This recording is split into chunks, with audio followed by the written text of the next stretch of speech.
Boa noite a todos. Meu nome é Cláudio Cristóvão Pires. Eu e nosso amigo aqui, Leonardo Bruno Fonseca de Oliveira. Por favor, Leonardo. Estamos hoje começando uma palestra sobre o tema Saúde Pública, Mitos e Verdades, a convite dos estudantes pela liberdade aqui na Universidade do Estado do Pará.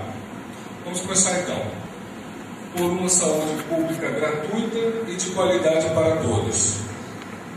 Isso é um refrão, é o lugar comum de toda campanha política, de toda proposta que se vê hoje no Brasil. É o pensamento coletivista hegemônico hoje no país, né? Quando alguém pergunta alguma coisa, vocês podem assistir na televisão, sempre que alguém for entrevistado sobre algum problema da vida urbana, as pessoas vão dizer assim: é porque o Estado precisa fazer uma política para isso, né? Nós vamos aqui começar a colocar isso em questão. Primeiramente, a saúde pública é verdadeiramente gratuita? Quem de vocês acredita que seja? Pois é, né? Ela não é pública, ela vem dos impostos, né? Ela é financiada pelos impostos, né? Então alguém vai poder ainda dizer assim: não, mas espera, ela vem dos impostos, mas pelo menos para as pessoas mais pobres, ela é assim gratuita. Calma lá, nós vamos ver que ainda não é assim. Frederic Bastiat, ele ficou famoso por desenvolver o seguinte raciocínio: o Estado faz uma estrada, constrói um palácio, conserta uma rua, abre um canal e com isso dá trabalho a certos operários. É o que se vê. Mas ele priva de trabalho certos outros operários. É o que não se vê, né? Então, nós precisamos começar a refletir sobre o custo de oportunidade. Sobre o custo de oportunidade. Ficou melhor assim? Está pegando? Sobre o custo de oportunidade. Sempre que o Estado gasta alguma coisa e as pessoas estão lá vendo e admirando, porque a propaganda é massiva em cima disso, né? Está na hora dos cidadãos começarem a indagar: mas espera, o que poderia ter sido feito com esse dinheiro de uma maneira melhor?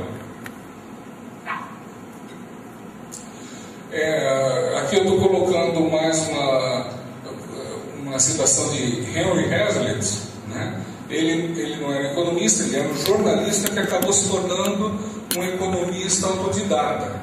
Ele era jornalista do New York Times, de vários outros jornais, e cobrindo notícias, ele foi acabando descobrindo essas verdades econômicas.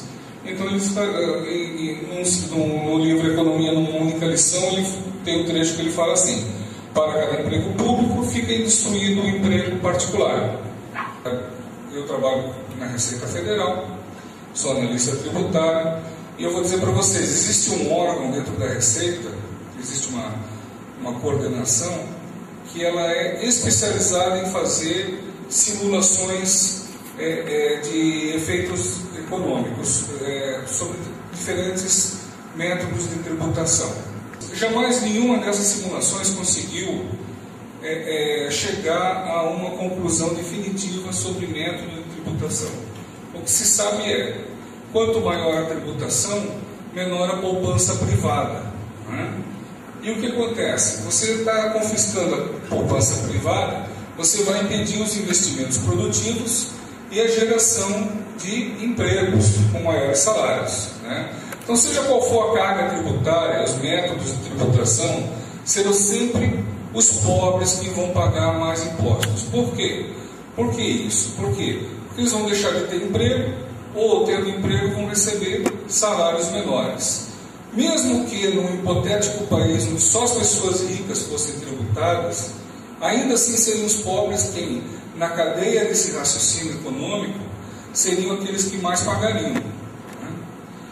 Justamente por causa disso, porque o dinheiro que poderia ser utilizado para investimento está sendo aplicado está sendo desviado para o governo para ele fazer obras que nem sempre atendem às necessidades mais urgentes da população. E vamos lá, vamos começar a indagar mais também. O que é qualidade? Porque é muito fácil para um político chegar na televisão e dizer: eu que vou prometer saúde gratuita e de qualidade universal, né, para todo mundo. Mas que qualidade é essa? Né?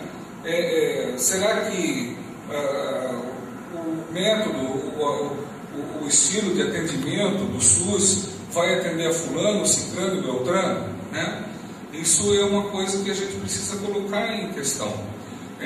Na sociedade livre, na iniciativa privada, isso é resolvido pela lei da oferta e da procura. Cada um procura o serviço que mais se adequa às suas necessidades. Há aqueles que querem pagar um plano de saúde que complete o transporte aéreo por helicóptero, por exemplo. Vá lá para um fazendeiro, isso pode ser útil. Para quem mora na cidade, isso pode ser caro demais. Então não é uma qualidade que não atende às suas necessidades. Então, aqui está, cada pessoa procurando alguma coisa que ela tenha mais em mente, né? que procure atender mais os seus anseios. Tem gente que quer eficiência, tem gente que quer baixo custo, há quem gosta de uma boa comodidade, né? Tecnologia. Deve haver um serviço público de saúde. O que é um serviço público? Bom, segundo a corrente essencialista, uma atividade é considerada serviço público em razão de sua própria natureza. Ou seja, existiriam determinadas atividades que possuiriam características essenciais, né? Aí serem chamadas, isso aqui deve ser serviço público. O problema é que nenhum jurista dessa corrente jamais conseguiu categorizar exatamente o que deve ser e o que não deve ser serviço público. Então, falando para vocês hoje isso, não existe isso, né? Além da corrente essencialista, existem as correntes subjetivista e formalista. A subjetivista, ela chegou a propor o seguinte: se é feito pelo Estado, é serviço público. A formalista, ela já diz o seguinte, que são públicos aqueles definidos em lei. Então, ela também não tem uma categorização essencial sobre o que é. Fundamental. O que pode ser serviço público e não é? O que dizem alguns dos maiores juristas? Eli Lopes Meirelles diz que aquele que é serviço prestado pela administração aos seus delegados para satisfazer necessidades essenciais ou secundárias da coletividade, ou até mesmo simples conveniências do Estado. Celso Antônio Bandeira de Mello, bastante nada econômico, né, nas suas citações, ele também faz um conceito bastante extenso, mas que na verdade quer dizer isso também. José Cantelha Júnior, eu gosto bastante, sou bastante fã da Maria Silva Zanella de Pietro, e ela diz a mesma coisa: qualquer atividade que o Estado esteja exercendo. Então, enfim, esse filósofo, economista também é sociólogo, chama-se Hans Hermann Hoppe, ele é alemão. Ele diz o seguinte, que a evidência histórica mostra-nos que todos os serviços públicos hoje providos pelo Estado em algum tempo no passado foram fornecidos por empreendedores privados ou ainda hoje são realizados dessa forma em um país ou outro, né? Então, uma dicotomia que claramente distingua entre serviços públicos e privados não existe, né? E é por isso que existe até tantos desacordos sobre como classificá-los. A Maria Silva Zanella de Pietro chega a falar em crise do conceito de serviço público. E muitos juristas concordam, está aqui o Eli Lopes Meirelles. Realmente o conceito de serviço público é variável.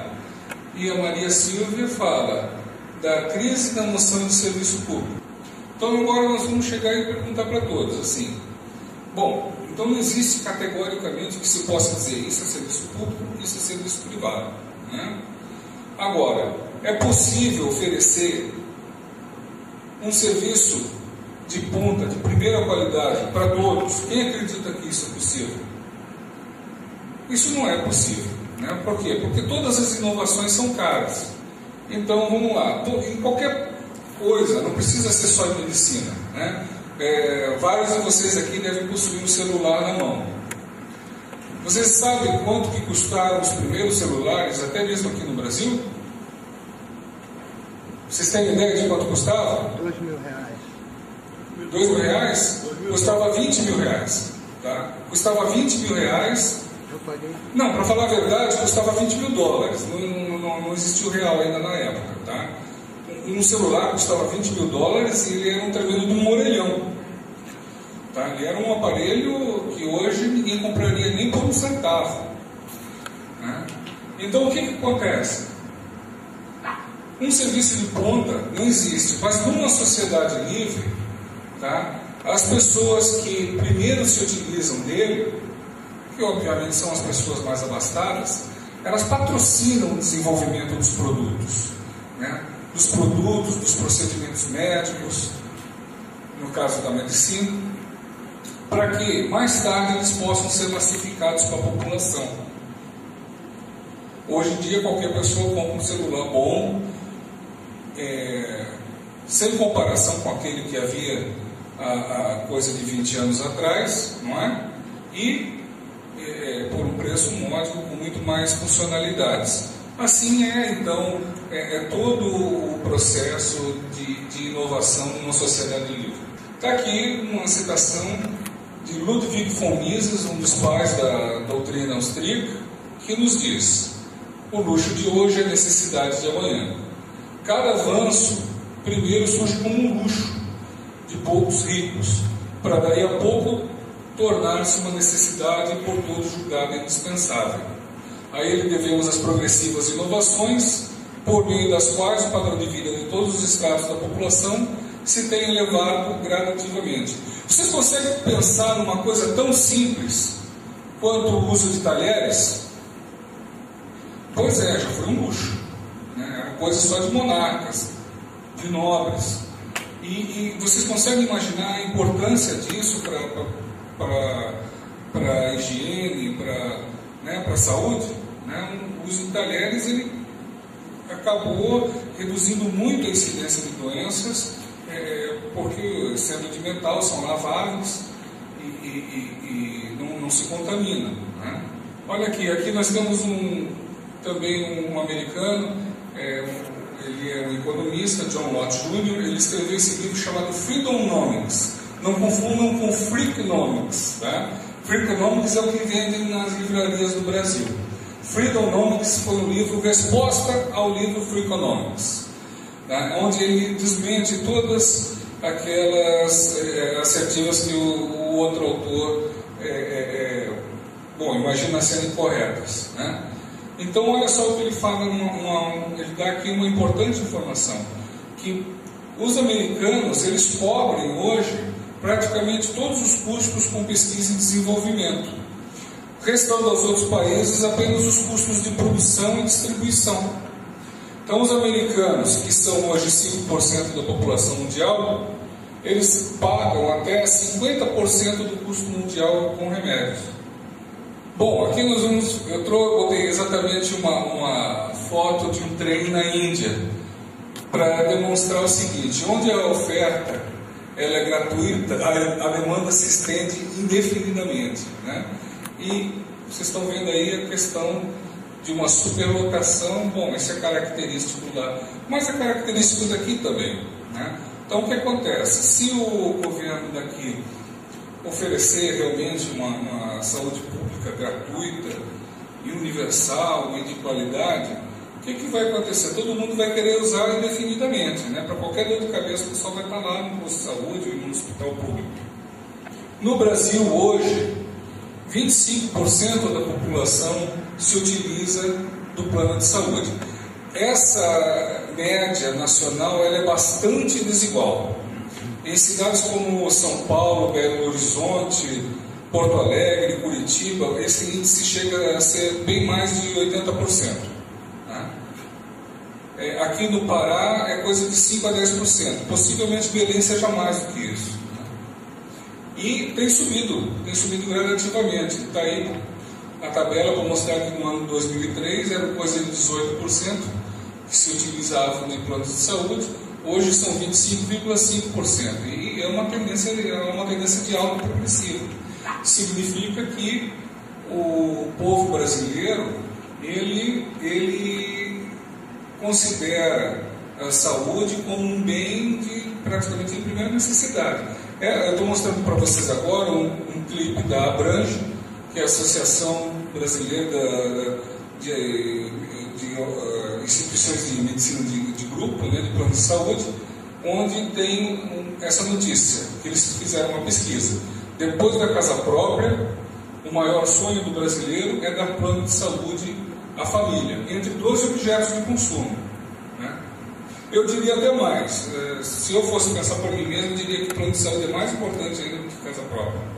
Aqui também, eu tirei esse clipe do jornal Bom Dia Brasil, lá também dizem, né? Isso foi uma notícia tirada em 2011, que 34% das pessoas gostariam de ter um plano de saúde. Se os serviços de saúde, então, pública, começarem a se equiparar aos serviços privados, o que vai acontecer? Toda essa massa de gente, 25% da população, imaginem vocês, deixando de produzir e pagar impostos para virarem despesas do governo. Isso vai acontecer? Não, não vai acontecer. Isso significa o quê, então? Que a qualidade do serviço público sempre vai ter que se manter aquém. É uma maneira de controlar a demanda. Tá? É uma maneira de controlar a demanda. Então, qual é a consequência disso? A consequência disso é nós refletirmos se é verdadeiro quando um político vem à televisão para falar: olha, nós vamos oferecer um serviço público gratuito e de qualidade para todos. Vocês já estão vendo então que isso é uma mentira categórica, é uma empulhação. Seja qual for o político, seja qual for o partido, todos devem entender que isso não é possível. Então, o que vai acontecer? Ele vai primeiro impor condições restritivas à fruição por seus serviços, né? Ou então ele vai começar a oferecê-los sob condições insatisfatórias. Eu acho que eu não preciso lembrar vocês que todos os dias, no noticiário local ou regional ou nacional, vocês estão vendo notícias de problemas de atendimento médico no serviço público de saúde. Faltam remédios, o equipamento está novinho lá, foi licitado, mas está na caixa, não tem ninguém que desmonte, bote para operar, o médico faltou, ou então estou cobrando dentro dos consultórios, e por aí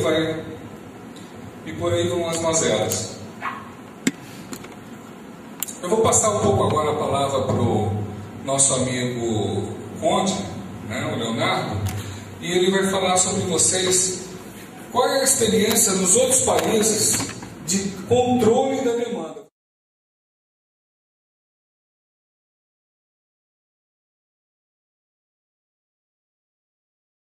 O sistema de saúde público, ou pelo menos a ideologia do sistema gratuito, de qualidade, e outras coisas, é basicamente uma ideologia de propaganda e também que dá dividendos políticos para determinados grupos, né, que têm, inclusive, interesses escusos, não somente de controlar a demanda, como também de controlar a saúde da própria sociedade. Uma questão que a gente tem que refletir sobre o conceito de saúde pública é que quanto mais o Estado expande sua influência sobre a sociedade, em vários campos, inclusive no campo da saúde, você percebe que a sociedade civil, ela perde, né? Ela se torna obstruída no fator da própria liberdade. Isso nós podemos ver na própria expansão da saúde pública no século XX. Tá? Para que serve a expansão da saúde pública? Tá? Qual é a motivação da saúde pública? Na verdade, se a gente analisar bem, ela surge no final do século XIX, em grande parte, né? Pelo menos no século XIX, e ela tem, inclusive, uma visão utilitarista e eugênica. O que quer dizer basicamente isso? É que a saúde pública, ao expandir seus braços sobre a sociedade, ou seja, o Estado expandindo, né, o papel de interventor de como a sociedade deve ser tratada no âmbito da medicina, ele começa o quê? Fazer planos e diretrizes, muitas vezes contrários aos próprios fins da saúde. Eu falei aqui da eugenia. Se vocês tiverem a oportunidade um dia de estudarem o que a medicina do final do século XIX, começo do século XX, apregoava sobre plano de saúde pública, era basicamente o quê? A esterilização em massa, né? O extermínio das pessoas consideradas fracas ou inaptas, ou então, basicamente, o quê? A eliminação dos retardados mentais, a eliminação dos antissociais, entre outras coisas. E isso engendrou uma política que aconteceu em toda a Europa e nos Estados Unidos, que foi a política de eugenia, e cujo exemplo maior foi a política nazista. Ou seja, o regime nazista, a partir de 1933, né, começou a elaborar um plano de eliminação, não somente dos alemães, ou seja, aqueles alemães considerados deficientes deveriam ser basicamente apagados, porque isso geraria um custo, digamos assim, supérfluo da saúde, né? E ao mesmo tempo se criou uma ideia de que se você eliminar os fracos, você vai criar realmente uma sociedade saudável. Ou seja, olha só que lógica maluca, né? Você vai criar uma sociedade saudável eliminando os doentes, basicamente, né? Uma maluquice isso. E depois, claro, essa eliminação acabou tendo conotações racialistas, como aconteceu com os judeus, com os eslavos, com os ciganos, etc., né? Por outro lado, nós falamos aqui de demanda controlada, né? Ou seja, o Estado, ao mesmo tempo que ele promete um determinado tipo de serviço, ele cada vez mais é incapaz de fazê-lo. Por N razões. Uma é a questão do custo, né? O custo é basicamente proibitivo. Por quê? Porque ele promete, basicamente, financiar uma saúde sem haver uma contraprestação econômica. Muito pelo contrário, é uma questão, você praticamente destrói riqueza. Vejam, por exemplo, o caso das sociais-democracias europeias, em que a saúde é basicamente estatizada, né? Ou então nos países comunistas, né? Nos países comunistas, onde o sistema de saúde, ao contrário de uma certa propaganda esquerdista, basicamente é uma saúde sucateada, uma saúde que basicamente a pessoa vive numa espécie de racionamento de atendimento e serviços, né? Temos um exemplo clássico aqui. Uma mulher russa realiza em média 7,3 abortos em sua vida. Danos uterinos são epidemia. Pacientes com mais de 60 anos são considerados parasitas inúteis e aqueles com mais de 70 têm os mais básicos tratamento de saúde negados. Após 70 anos de socialismo, 57% de todos os hospitais russos não possuíam água quente encanada e 36% dos hospitais localizados em áreas rurais da Rússia não contavam com água encanada ou rede de esgoto de qualquer tipo. O que quer dizer basicamente isso? Vamos analisar o extremo, por exemplo, de uma saúde privada, um sistema de saúde privatizado e um sistema de saúde totalmente estatal, que é, inclusive, um projeto que hoje existe em praticamente todas as democracias ocidentais. Você vai para a Europa, pelo menos existem alguns países em que 70% a 80% do sistema de saúde já é estatizado. Ou então vamos, por exemplo, para Cuba, né, que é glamourizada por muita gente e que praticamente a medicina é 100% estatal. Existem dois problemas aí que nós podemos avaliar. Uma é o problema da liberdade, não somente do médico clinicar, ou seja, a liberdade da produção científica, propriamente dita, como também a liberdade do paciente escolher seu sistema de saúde. Todos os sistemas sociais democráticos, seja ele sueco, francês, holandês, alemão, português, o sistema canadense, inclusive, eles colocam dois aspectos. Uma, o Estado decide como você tem que ser atendido. Não é você quem vai procurar um médico que seja mais compatível com aquilo que você deseja. Não. É o Estado quem determina as prioridades para a sua saúde. Feito isso, ou seja, o paciente não escolhendo como ele tem que ser atendido, temos um outro aspecto, que é a questão da própria liberdade da atividade médica. Vamos pegar um caso de Cuba. Cuba, um médico não tem liberdade de desenvolver ciência. Quem determina a especialização do médico ou como ele deve gerir é o Estado. É o Estado, de uma forma utilitária, é quem determina o que é saúde para o paciente, não é mais o paciente. Se você chegar num hospital desse estatal, né, e você ter um caso grave, quem vai determinar a gravidade do teu problema não é os seus olhos, não é o seu estado psicológico, não é o que você está sentindo, mas sim o que o Estado determina para você. Ele vai te dar uma aspirina e você morre em casa. ou então você morre na fila do hospital, que dá do mesmo jeito. Em suma, o sistema de saúde ocidental, eu não falo somente de Brasil, né, não falo somente de SUS, mas o sistema ocidental em geral, ela é baseado numa demagogia, num emaranhado de mentiras ideológicas, e o que é pior, né, ela é uma propaganda enganosa, no sentido de cada vez mais o Estado expandir o controle sobre a saúde da população. A Grã-Bretanha foi pioneira no desenvolvimento de tecnologia para a diálise renal, mas mesmo assim possui uma das menores taxas de diálise do mundo. No tratamento de falência renal crônica, aqueles com 55 anos de idade têm um tratamento negado em 35% dos centros de diálise. Para os pacientes de 65 anos ou mais, 45% tem o tratamento negado, ao passo que os pacientes de 75 anos raramente recebem qualquer tipo de assistência médica nesses centros. Vocês percebem que, na verdade, como o Cláudio já falou, a questão da demanda controlada. E nós poderíamos falar numa outra questão, o racionamento da saúde. Quando o Estado oferece serviços, entre aspas, gratuitos, claro, para quem os recebe, é como o próprio Cláudio já colocou aqui, a demanda explode. Porque, na verdade, o Estado incentiva você a não pagar nada. Ou melhor, ele onera um determinado tipo de pessoa que muitas vezes não usa esses serviços. Não? Muitas pessoas que, por exemplo, procuram um plano de saúde privado, estão pagando um plano de saúde público. Mas é engraçado que quanto mais você paga, mais ele se torna eficiente. Quanto mais você expande o sistema de saúde, né, você percebe que há uma disparidade entre aquilo que o Estado, de fato, oferece e aquilo que, de fato, a população necessita. Não existe vínculo em torno disso. Não? Ou seja, no final das contas, quem prioriza o que é saúde é o Estado. Né? Você não tem direito de escolha. E a tendência, se a gente não tomar cuidado com essa ideologia, é piorar. Ou seja, nós pelo menos temos uma oportunidade de planos de saúde privados que nem sempre são bons, porque muitas vezes eles são pouco competitivos.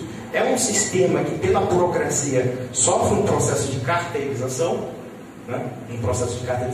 Já existe um expediente caro que se chama sistema de saúde. Né? Você tem a burocracia estatal tributando desordenadamente a sociedade, por um lado, e por outro lado, restringindo ao máximo a procura da saúde privada. No Canadá, o governo divide a população em 3 faixas etárias: abaixo de 45 anos, entre 45 e 65 e acima de 65 anos.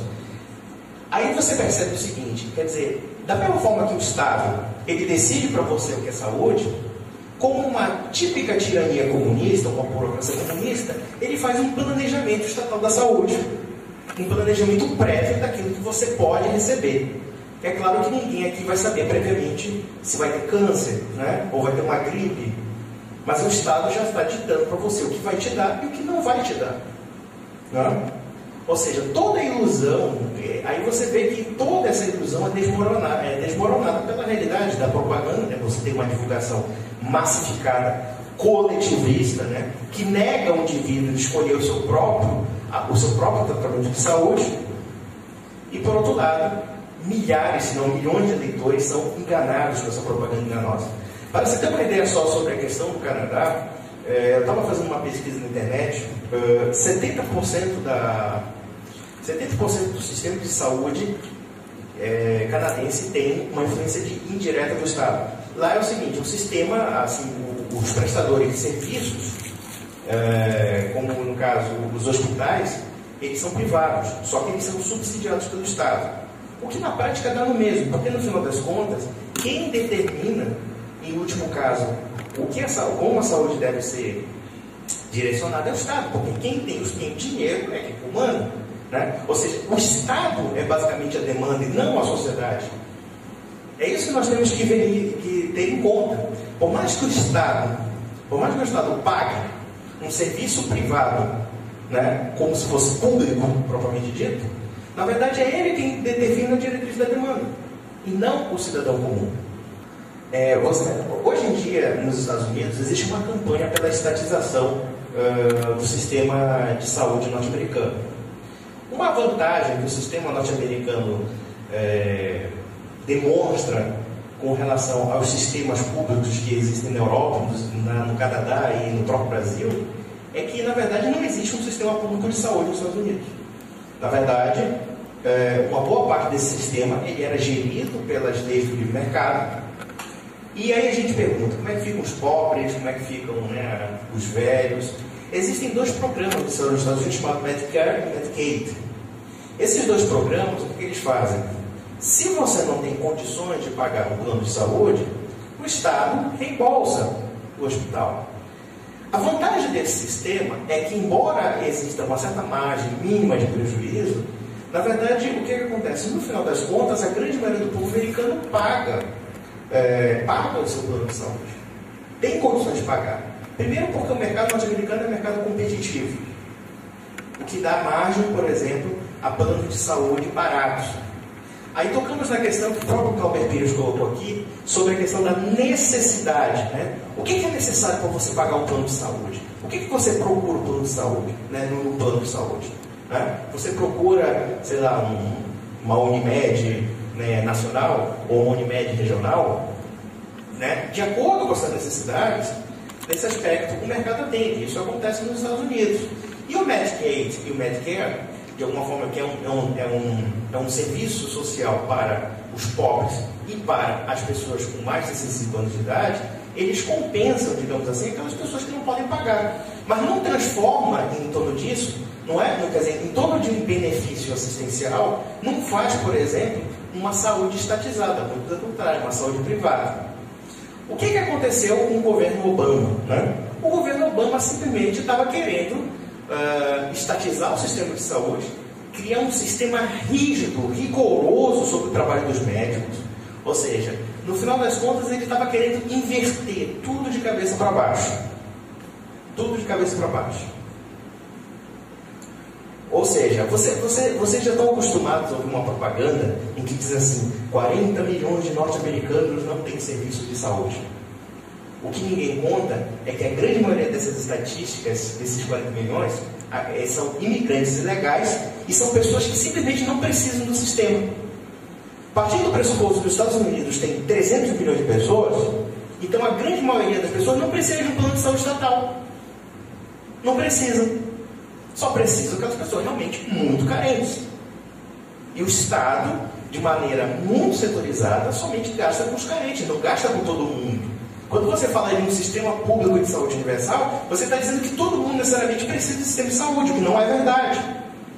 Você está criando, você está produzindo um tipo de serviço que a grande maioria das pessoas talvez não precise. Então, isso é um desperdício de recursos. E esse é o debate norte-americano que muitas vezes você vê na TV e que é vendido, né? É vendido o seguinte: os republicanos são malvadinhos, né? Eles não querem que os pobres tenham um serviço de saúde, enquanto o Obama, esse lindo e maravilhoso, né, quer estatizar tudo e passar tudo por conta do Estado para dar para todo mundo. Mas existe uma falácia lógica em torno disso. A estatização não significa socialização, ou entre aspas, se é que a gente pode usar essa palavra, não significa difusão, significa concentração. Concentração de poder estatal. Concentração, né, de atividades numa única entidade chamada Estado. É isso que nós temos que pensar toda vez que o Estado expande a sua esfera de poder sobre a vida social. E no serviço de saúde pública não é diferente. Vamos analisar uma coisa: no século XVIII, no século XIX, quem é que fazia o serviço de saúde? Né? Já que não existia esse Estado gigantesco que hoje determina para você o que é saúde. Os hospitais eram da igreja, os hospitais eram, inclusive, eram feitos pela voluntariedade da sociedade, através das famílias, através das paróquias. Né? E aí vem esse Estado moderno, né, usurpando as funções outrora feitas pela sociedade e dando uma de bacana, de bonzinho, né, querendo ditar para você tudo, né, através do controle burocrático sobre praticamente uma boa parte da nossa vida social. Vamos lá. Então, você vê aqui um dos grandes pais do demônio moderno, né, do ogro filantrópico chamado Estado, chamado Karl Marx. Né? Segundo formulou a teoria da mais-valia, nesse lugar, o lucro dos empresários é filho do roubo do trabalho dos trabalhadores. Essa teoria já naturalmente ela é furada, ela foi não somente refutada pela economia neoclássica, como também pela economia austríaca, né, É interessante que o Karl Marx já foi refutado desde o século XVI, porque os escolásticos de Salamanca já refutavam o conceito de valor-trabalho do Karl Marx. Só que, infelizmente, né, os sábios de Salamanca não chegaram à Universidade Brasileira, que dirão os austríacos. Né? Então você vê que existe por trás também uma ideologia do estatismo, né? Um verdadeiro ódio anti-empresarial. Né? O que você... É engraçado, né? Tem nego aí morrendo em fila de hospital, está morrendo no SUS, né? Está morrendo aqui no PSL, todo dia está morrendo gente. E no final da história, quem tem a fama de safado, de canalha, é o empresário que te dá um plano de saúde privado. Né? Eu queria saber quem é que vai trocar o seu plano de saúde privado pelo PSN. Vai trocar pelas maravilhas do Lula, da Dilma Rousseff, né? Do prefeito, do governador, né? Você vê, por exemplo, o próprio presidente Lula, ex-presidente Lula, falando, não, Obama, escolhe o SUS, né? Escolhe o SUS. E o safado vai para o Sírio-Libanês e para o Albert Einstein, né? 2 hospitais privados, são 2 hospitais de excelência do mundo, não somente do Brasil, do mundo. 2 hospitais privados, né? Ou seja, o político quer que você morra em fila do hospital, mas ele vai para o hospital privado, né? Porque ele se acha acima do bem e do mal. Vamos lá. Essa questão da fraude das estatísticas, e quando você fala de saúde pública e também desse pessoal, ou seja, para você provar uma teoria falsa, você precisa maquiar os dados. Um exemplo clássico aqui é Cuba. Você pode ter ouvido falar de muitos desses comunistinhas aqui que você deve ter encontrado aqui na universidade, né? Que os caras começam a falar assim, Cuba, né, tem um serviço de saúde dos melhores do mundo, né? Cuba tem índices sociais, IDH, parecido com o IDH europeu.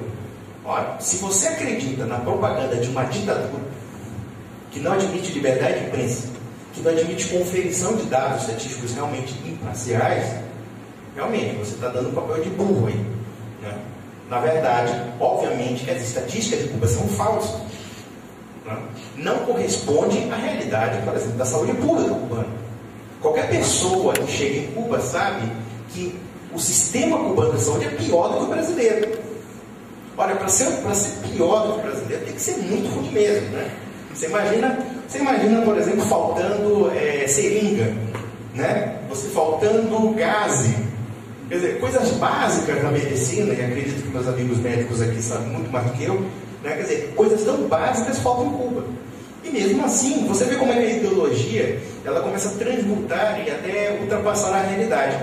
Veja o fato, por exemplo, do nosso governo atual querendo trazer os 6 mil médicos cubanos, os 6 mil macumbeiros cubanos. Essa é a verdade, eles são macumbeiros, eles não são médicos no sentido estrito que se entende a medicina brasileira, que é muito mais excelente que a cubana, por exemplo. Mas mesmo assim é o seguinte, você vê a ideologia do Estado socialista, né, querendo ultrapassar os fatos, ultrapassar a realidade.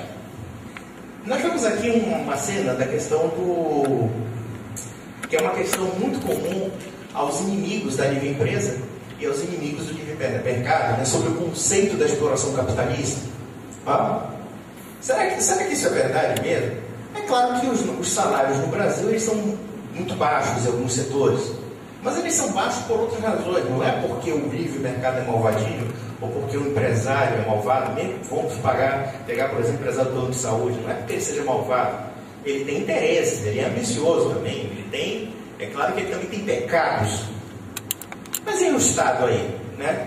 O Estado, por exemplo, que não dá condições para que os próprios médicos tenham, né, uma boa atividade na sua profissão. Né? Não, mas o Estado é aquela coisa, o Estado é intocável. Né? O Estado é lindo e maravilhoso. Quanto mais ele te afunda, quanto mais ele te leva para o fundo do poço, todo mundo quer mais Estado, ou pelo menos alguns querem mais governo na nossa vida, por assim dizer. E a gente vê essa questão, né, da exploração capitalista, né, da miserabilidade, entre outras coisas, como na verdade, se a gente analisar o século XX foi o século do Estado. O século do Estado forte, do Estado gigantesco, cuja graça custou a vida de milhões de pessoas. Né? Na União Soviética, se você tinha racionamento de saúde, nós poderíamos ver também racionamento de comida, ou melhor, até crise de fome em massa. Né? E, enquanto isso, o capitalista, essa criatura malvada, né, essa criatura que saiu do Éden e foi para o inferno, basicamente foi o maior produtor de riqueza e criou, digamos assim, cria as oportunidades que muitas vezes nós desdenhamos, porém pagamos.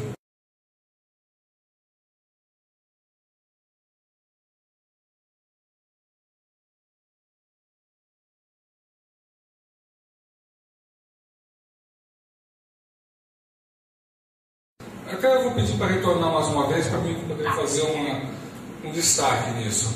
Ludwig von Mises, ele faz aqui ele desmente uma mentira que é disseminada por toda a mídia, por toda a literatura, em todas as escolas e faculdades. É de que na Revolução Industrial, na época da Revolução Industrial na Inglaterra, as mamães e as crianças elas eram exploradas pelos empresários gananciosos, a ponto de terem que trabalhar 14 horas por dia. Vejam bem, é muito fácil você contar uma mentira falando só coisas verdadeiras, desde que você consiga ocultar o cenário e as condições da época. A Inglaterra, ela vinha de uma população de 5 milhões de pessoas. Quando essa população chegou a 6 milhões, o país começou a entrar em colapso. No governo monárquico daquele tempo, já tinha alguns programas de benefício para as pessoas mais pobres. Naquele tempo, isso no século XVIII, 17 e 18. Mas a situação somente piorava, né? Eles viram que dar benefícios fazia o quê? Fazia as mães terem mais filhos e a situação já estava havendo uma crise de fome por toda a Inglaterra. Foi com o advento da Revolução Industrial, então, que essas pessoas que antes viviam, principalmente na área rural, puderam ter pela primeira vez na vida a oportunidade de comprar um sapato, colocar o filho na escola e até comprar comida importada, como por exemplo o café brasileiro, né? Então a situação era essa. Um plebeu inglês daquele tempo, ele vivia sob condições duríssimas, ele passava a vida inteira comendo repolho, era a comida que tinha na Idade Média para eles comerem. Essas pessoas elas passavam com uma única peça de roupa por toda a vida. Não havia nenhum atendimento médico, nenhum, né? As pessoas viviam de curandeirismo. De repente começaram então a ter empregos com salários melhores e começaram a produzir coisas baratas. E olha só, hoje, né, se nós formos ver, uma pessoa relativamente pobre tem um padrão de vida melhor do que os reis e monarcas daqueles tempos, né? Mal e mal você tem na sua casa energia elétrica com as comodidades dos aparelhos elétricos, televisão, rádio, coisas que qualquer pessoa pode ter, né? Você tem roupas boas fabricadas a preços baratos e alimentos também de qualidade do mundo todo. Então, vou dar para vocês aqui alguns conceitos básicos para a gente poder seguir adiante. Vamos falar sobre o lucro, mas antes disso a gente quer falar sobre a ação. O que é a ação?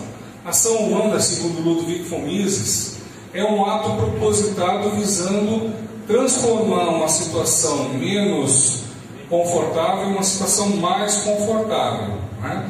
Então é um ato que visa ter o quê? Visa ter lucro, tá? Uma pessoa esticando a mão para pegar uma maçã no pé. Olha só, o esforço que ela está tendo está demonstrando o seguinte, que mesmo uma ação tão simples quanto essa tem um custo, né? E o que isso representa? O lucro é a própria maçã, né? Então quem pratica qualquer ação, e veja só, isso é um conceito categórico que é independente de ideologia, né? Mas mais adiante eu vou mostrar para vocês o seguinte, que quem faz uma ação obviamente, ela quer ter o benefício da sua atividade, né? Imagina, ninguém chega com um peixe e joga na água para colher uma isca, né? Isso não existe. Trocas também são uma qualidade de ação, né? Uma troca é uma relação de desigualdade. Sempre que alguém chega e troca alguma coisa, é porque valoriza a coisa do outro mais do que a sua própria. Quando duas pessoas efetuam uma troca, ambas esperam se beneficiar. Caso contrário, a troca não é efetuada. Então vejam só qual é o conceito assim, basilar de liberdade de ação, liberdade das pessoas, né? Ou seja, quando uma pessoa não vê que uma determinada troca não é vantajosa para ela, ela simplesmente deixa de fazer. Bom, aqui Adam Smith, ele escreveu o livro A Riqueza das Nações e desenvolveu a teoria das vantagens absolutas, né, em que ele demonstra que a especialização de funções ela é benéfica para os cidadãos. O Ricardo depois descobriu o seguinte, que mesmo que um país produza tudo em maior quantidade, seja mais eficiente na produção de todos os bens do que um segundo país, mesmo assim pode haver benefício para ambos das trocas, desde que haja uma diferença de produtividade entre eles, né? Então, cada um se especializando, cada um vai se beneficiar daquele excedente produzido. Preços. O que são os preços, então? Os preços, eles são um importante instrumento de quê? De categorização do custo, tá? Quando uma pessoa vai na prateleira do supermercado, escolhe um produto, vamos dizer, uma marca de café entre tantas outras, ela está dando uma informação valiosíssima para a sociedade. Por quê? Porque quem ainda comprou vai perceber, olha, ele comprou o meu produto ou não comprou o meu produto, a embalagem funcionou, a embalagem não funcionou, né? A propaganda funcionou, a propaganda não funcionou, os meios de transporte funcionaram, a comercialização, o preço foi adequado, tudo isso se dissemina por toda a sociedade. Então, eu quero colocar isso bem claro para vocês, porque existe uma alegação das pessoas que são adeptas do coletivismo de dizerem que a sociedade é anárquica e que é preciso que o Estado coloque a sua mão forte para que possa haver um planejamento da economia com vistas a economizar-se duplicações de esforços e desperdícios. Mas não é verdade isso. Na verdade é que aqui nós temos uma coisa que a gente fala, é o planejamento interativo. As pessoas entre si, cada uma fazendo seu planejamento particular, ajuda no planejamento global como um todo. Já a intervenção estatal, ela provoca um efeito contrário. Ela provoca uma distorção nessa cadeia de informações. Então, quando o governo chega e decreta uma política de preços mínimos ou de preços máximos, ele vai estar necessariamente criando demanda ou afastando a demanda, né? E isso o que acontece? Provoca uma distorção do mercado e o mercado pode até continuar funcionando, mas ele já vai perder da sua eficiência. Ludwig von Mises, um dos grandes méritos que ele teve foi justamente esse. Ele previu isso antes de acontecer, né? Ele fez a previsão de que a União Soviética iria entrar em colapso justamente por falta de preços.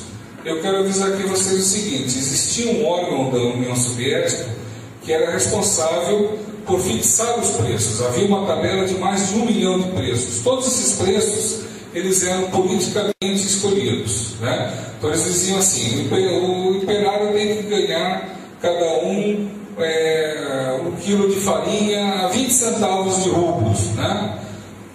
Obviamente o salário era fictício e os preços também eram fictícios. Então, para demonstrar que o operário poderia comprar 1 quilo de farinha e todas as coisas que o governo permitia que poderiam acontecer, ele fixava os preços dessa maneira, de uma maneira política.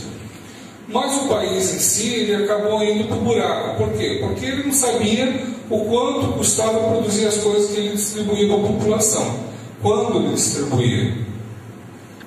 Agora nós vamos passar a analisar, então, vamos sair desses conceitos preliminares e vamos entender o seguinte: tributos não geram direito subjetivo, né? O próprio conceito de tributo, no Código Tributário Nacional, tem algum aluno de direito aqui? Quem é que pode citar o conceito de tributo? Né? Não pegaram ainda essa matéria, né? Tributo o conceito de imposto, aliás, desculpa.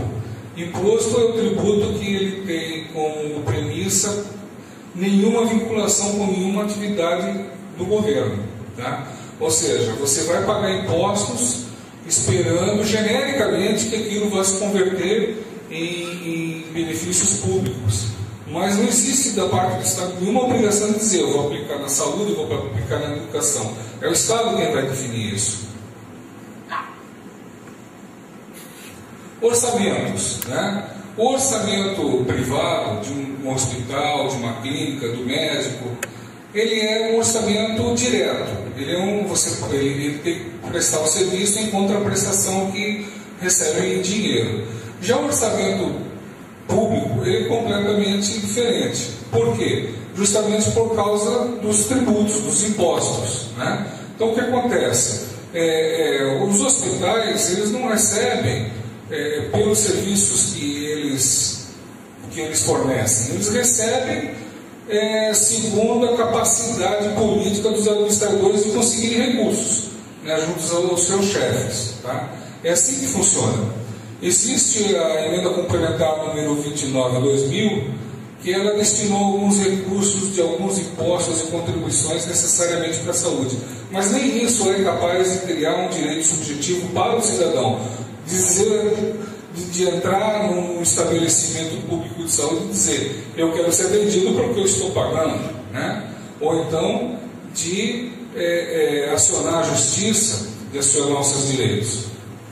Então, aqui eu estou falando o seguinte: nas instituições privadas, os estabelecimentos mais eficientes costumam ser premiados com a preferência do público consumidor, aumentando as suas receitas. Ou seja, quem trabalha melhor, quem fornece os melhores serviços, obviamente é consagrado pelo mercado. Já no ambiente público, é totalmente o contrário que acontece. O que acontece? No ambiente público, quem vai receber mais verbas vai ser aquele administrador que disser assim: olha, minha unidade é mais pobrezinha, tem mais problemas, precisa aplicar mais dinheiro aqui. É ele que vai receber mais dinheiro, mais verbas.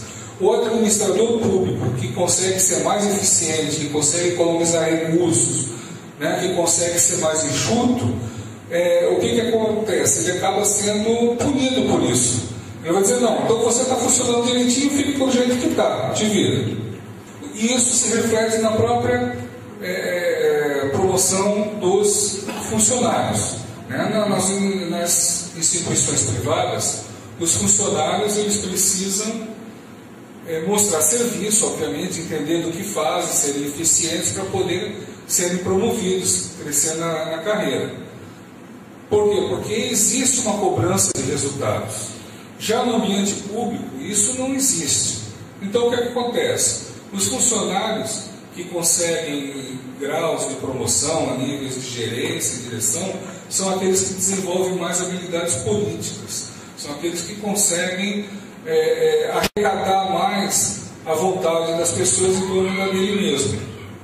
Em instituições privadas, quem faz a compra geralmente já é quem trabalha em uma seção de almoxarifado. E ele resolve isso num toque. Ele pesquisa o preço do mercado, tem autorização para comprar e, de qualquer maneira, ele está submetido a uma auditoria de custos, né? Ele está constantemente sendo vigiado quanto a esse item, né? Quanto ao seu desempenho.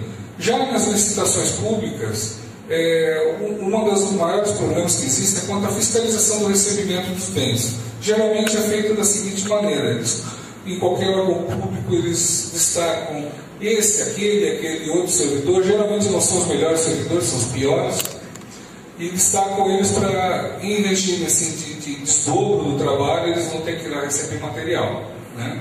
Então vocês veem que eles já vão com aquela negligência toda, já vão com aquela má vontade, e assim não, muitas vezes sem ter visto o que recebem.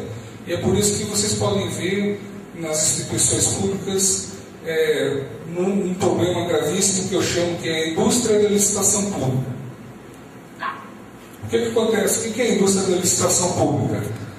É o seguinte, como o governo brasileiro tem uma capacidade imensa de fazer compras, ele criou uma indústria viciada, especializada em vencer as licitações públicas. Então eles conseguem oferecer um produto mais barato, mas geralmente é um produto vagabundo, muito vagabundo. Então são canetas que não escrevem, são grampeadores que dão umas 2, 3 grampeadas e não funcionam mais, e por aí afora, né? Um caso mais grave do que simplesmente objetos de escritório, eu poderia citar livros didáticos, né? Eu já fiz algumas pesquisas sobre livros didáticos, eles são terríveis. Feitos como? Embrulho e manda. O cara escreve qualquer porcaria, passa pelo MEC, ganhou licitação, o livro é barato, vendeu, ficou rico. É assim que funciona. Eu já tinha falado para vocês da questão do orçamento. Agora vamos ver a questão da garantia do cidadão. Em uma sociedade livre, em uma sociedade capitalista, vamos dizer assim, quem não cumpre o seu contrato é acionado na justiça. E em países onde os contratos são bem respeitados, isso gera deveres de indenização muitas vezes vultosos. No Brasil, o que você vai fazer? O que a pessoa, o seu João da Silva, quando entrar na porta lá da Santa Casa e tiver a esposa dele negada de receber tratamento médico? Ele vai chorar, né?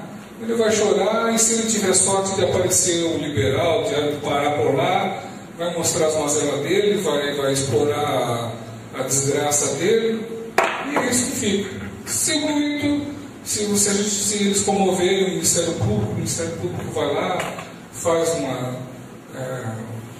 uma ação contra o Estado, depois dizem que depois o governador, o prefeito diz que tudo vai melhora por um dia ou dois, e depois volta tudo a mesmo. Numa sociedade livre, você tem um plano de saúde, você tem o direito de escolher seu médico. Em alguns planos de saúde, mesmo médicos não conveniados podem ser contratados, né? O meu próprio plano de saúde é assim: se eu quiser escolher um médico fora do meu plano, eu posso escolher e depois eu sou ressarcido pelo valor que o plano de saúde paga por ele. Mas e no plano de saúde? Como é que fica isso, né? Você tem que ir para o posto de saúde do seu bairro, e se de repente você não se dá bem, porque olha só, veja só, o relacionamento de um médico com o paciente, isso é uma coisa que vocês devem ter bastante experiência com isso no futuro de vocês, é como um relacionamento de um padre com um ofertante, não é? É uma coisa bastante íntima, uma coisa que depende até de empatia. Mas o usuário do sistema público não tem direito a nada disso. Tem uma piada até que diz o seguinte, né, que chegou o paciente do sistema público de saúde para ser atendido pelo médico, o médico já estava vendo a receita. Então o usuário chegou e disse: mas calma, médico, eu nem comecei a falar ainda, você já está vendo a minha receita. E o médico disse: não, a tua está aqui, já está pronta, essa aqui é do próximo que vai vir ainda. Conselhos de classe ligados à saúde, eu consegui pensar nesses aqui: Conselho Federal de Medicina, de Psicologia, de Enfermagem, Farmácia, Odontologia e Biomedicina. Se algum deles não tiver contemplado, eu peço desculpas, né? O que acontece? Esses órgãos, eles são entidades que até hoje nem sequer conseguiram receber um tratamento jurídico adequado. Por falta de uma categorização melhor, eles são considerados autarquias, embora juristas que discordem. E por que existe toda essa discordância? Porque, na verdade, essas instituições elas são descendentes das antigas guildas medievais, que eram entidades protecionistas meramente, né? Então, eu vou mostrar para vocês o que acontece quando um órgão, uma autarquia feita, no caso aqui, estamos falando de saúde por profissionais de saúde, ela passa a legislar em causa própria, né? Então eu falei, são instituições onde os próprios profissionais legislam e fiscalizam procedimentos e a ética da profissão, estabelecem taxas e condições de funcionamento para estabelecimentos privados. Veja essa declaração encontrada no site do Conselho Federal de Medicina. Ao defender os interesses corporativos dos médicos, o CFM empenha-se em defender a boa prática médica, o exercício profissional ético e uma boa formação técnica e humanista, convicto de que a melhor defesa da medicina consiste na garantia de serviços médicos de qualidade para a população. Agora eu quero perguntar para vocês, desde quando os interesses corporativos dos médicos são os interesses da contraparte, que são os dos usuários? Né? Quem que vocês conseguem vislumbrar alguma identidade nisso? É óbvio que não existe, né? Todo contratante e contratado são partes antagônicas por definição. Pronto, aqui eu quero mostrar para vocês o caso do médico Roger Abdelmansir. Alguém aqui conheceu esse senhor aqui? Conhece o caso dele?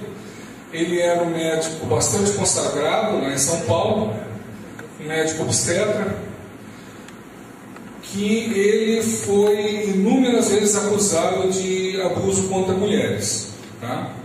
Eu estou mostrando para vocês o preâmbulo da sentença de condenação dele. Ele foi condenado 51 vezes. Tá? E em 4 vezes parece que foi duplamente qualificado. Tá? Não, 56 vezes, sendo 4 delas duplamente qualificado. Tá? E eu analisei toda a sentença e vi o seguinte também, que o próprio promotor admitiu que isso foi o pico do Everest aqui, foi a ponta do iceberg. Tá? Por quê? Porque centenas de mulheres preferiram engolir isso a seco, não falaram nem para os maridos. E tem mais, pelo menos 16 vezes essa sentença fala sobre o Conselho Federal de Medicina. Em pelo menos 6 delas, o que aconteceu? As pessoas depuseram na justiça que fizeram queixa no CFM e não deu, além de não ter dado em nada, os funcionários do CFM zombaram dessas pessoas. Então vocês imaginam o estado de uma mulher que sofre uma agressão dessa, sofre um abuso desse, vai de boa fé, né, para uma instituição que a princípio inicia-se para proteger a ética, a ética da profissão, e acaba sendo zombada por isso. Tá? Olha aqui, isso aqui é uma notícia do Correio Brasiliense, de 300 denúncias, volta por favor, de 300 denúncias, apenas 2 médicos foram caçados pelo CRM, Correio Brasiliense, isso foi no Distrito Federal, para perceber. Olha, declaração dada por um CRM ao programa Fantástico em 2010. Toda vez que o Conselho recebe uma denúncia de que em tal lugar existem médicos formados registrados fazendo aborto, o Conselho abre uma sindicância e proíbe o médico de fazer. Se ele persiste com isso, ele é caçado. Então, olha só, o sujeito pratica atos contra a vida e recebe uma advertência. É um absurdo isso, minha gente. Esse programa aqui, ele mencionou o caso de um médico lá no Nordeste, se não me engano em Pernambuco, que ele fez mais de 500 abortos. Não, desculpa, ele fez abortos por mais de 50 anos. Agora nós estamos entrando num lado pior. Eu estou deixando as coisas cada vez piores agora para mostrar para vocês. O CFM, como uma autarquia, ele já está cometendo um ato de improbidade administrativa, para falar o mínimo. Né? O que ele faz? Ele já está usurpando os direitos políticos dos médicos associados. Tá? Então, ele confessa isso claramente. Olha só como isso está no site do CFM. Né? Ele diz o seguinte, que hoje as atribuições e o alcance das ações desse órgão estão mais amplas, extrapolando a aplicação do Código de Ética Médica e normalização da prática profissional. Atualmente, o Conselho Federal exerce um papel político muito importante na sociedade. Olha, eu queria saber o seguinte, quem é que dos médicos deu alguma procuração para ele falar em termos políticos, né? Então ele está fazendo o papel de partido político, ele está usurpando o direito político das pessoas. Vocês vão ver como isso vai ser mais grave. Olha só agora o ativismo político do CFM, né? Quem está lá dirigindo o CFM agora, imagina, fizeram uma recente declaração, não sei se vocês têm conhecimento disso, né? De que eles apoiam o aborto livre até a 12ª semana de gestação. E os estudantes de medicina devem saber que uma criança com 12 semanas já tem cérebro, já tem um coração batendo, já tem as funções vitais já basicamente não desenvolvidas, mas já potencializadas já, né? Queremos deflagrar uma nova discussão sobre assuntos, esperando que outros setores da sociedade se juntem a nós. Isso está o Conselho Federal dos Psicólogos, de Psicologia, ele é muito mais ativista ainda do que o CFM. Ele apoia bandeiras descaradamente políticas, como apoio ao MST, apoio ao assassino César Battisti, apoio à censura, que eles chamam eufemisticamente de democratização dos meios de comunicação. Democratização dos meios de comunicação, estou falando isso agora. Antes era controle social da mídia, agora ficou feio, o pessoal achou, não, isso é censura. Então eles mudaram o nome para continuar sendo censura, mas subiu um nome mais que pudesse passar, né? Censura psicólogos dissidentes, como foi tema da reportagem da revista Veja contra a psicóloga Rosângela Justino. Eles apoiam a descriminalização do uso de drogas e campanha contra as prisões e redução da maioridade penal, entre outros. Isso aqui foram só pinceladas. O Ludwig von Mises, ele já falava que isso ia acontecer, né? Ele falou o seguinte, e isso já no século XIX, já no início do século XX, né?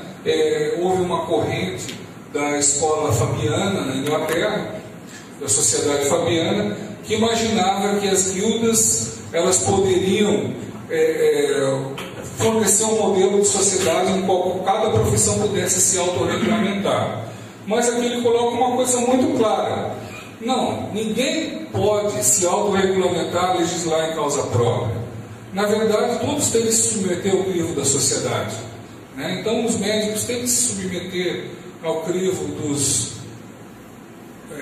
advogados, dos padeiros, e seja quem for, da população como um todo, como usuário, né? É o usuário, enfim, que tem que julgar quando os serviços são bem prestados. Agora eu vou falar para vocês um contraponto sobre tudo isso. Eu tenho a formação de oficial mercante, e nesse campo eu tive uma boa experiência, foi em conhecer como funcionam as chamadas sociedades classificadoras. O que são elas? Sociedades classificadoras, a primeira delas foi o Lloyd Register, que nasceu em 1760. Então qual foi a ideia dele? Ele fez o seguinte: ele não é uma empresa seguradora, ele não é nada, ele é uma empresa certificadora. Ele é uma empresa que faz a regulação do mercado que o Estado faria. Ele decidiu fazer isso de maneira privada. Ele obriga as pessoas? Não, ele obriga por contrato quem quiser aderir ao Lloyd Register. Mas o que aconteceu? Quando ele começou a dizer, olha, um navio tem que ser construído dessa maneira, e quem aderiu ao plano dele, começou a ter navios que não afundavam, porque os navios afundavam muito naquele tempo, né? Afundavam, tinham custos enormes, e ele começou a reduzir muitos custos. Com isso, o que aconteceu? Os fretes começaram a ficar mais altos, porque eram transportes de melhor qualidade, e os custos com seguros baixaram muito. Então, nesse esquema de regulação privada, tudo funciona com base em quê? Com base em reputação. Reputação da qualidade dos serviços prestados. Então, se você é um armador é um empresário que lida com transporte de carga marítima. Se você é um armador e você tem o seu navio registrado pelo Lloyd Register, você vai ter garantias de que você vai poder entrar nos principais portos americanos, europeus e asiáticos. Você vai ter a garantia de que os importadores e exportadores vão escolher o teu produto em primeiro lugar. E tem os custos com seguros e com exigências governamentais aí afora, vão ser reduzidos. Então vamos voltar aqui para o conselho de classes. Qual é a minha ideia? A minha ideia é a seguinte: vamos extinguir os conselhos de classe? Não, não necessariamente. A minha crítica quanto a eles é quanto ao fato de eles serem uma autarquia monopolística. Ou seja, eles poderiam, cada um, poderia haver vários conselhos de classe, né? Assim como a OAB também é uma forma de conselho de classe, embora ela tenha outra denominação, poderia haver várias associações de advogados, que, aliás, no início era o Instituto dos Advogados do Brasil, era uma instituição privada, depois é que ela veio a se tornar autárquica. E aí você teria algumas grandes vantagens. Por exemplo, hoje, se alguém é vítima de mau atendimento médico, de erro médico, como é que ele vai conseguir, de forma idônea, contratar um médico para fazer uma perícia dele, se ele vai ter que enfrentar o CFM, que é uma entidade monopolística? É claro que isso não vai acontecer. Já aí, nessa situação, uma situação onde possam haver vários desses conselhos, cada um com a sua filosofia, então o que pode acontecer? Eles vão rivalizar-se entre si, vão competir entre si, e aí a população vai poder gozar de uma melhor garantia.